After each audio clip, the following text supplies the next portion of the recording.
Welcome back to another technical deep dive here in the debug zone.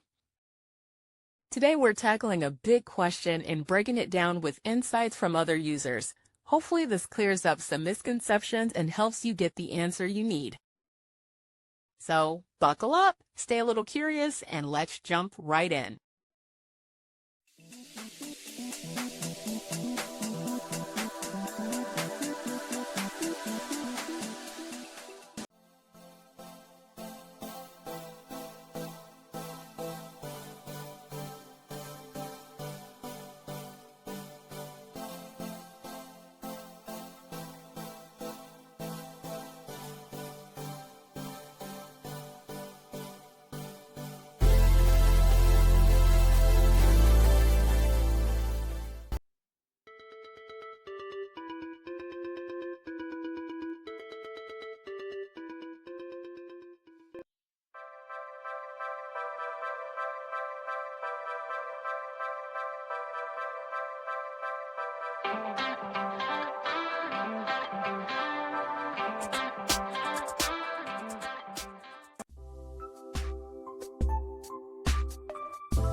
And that's a wrap.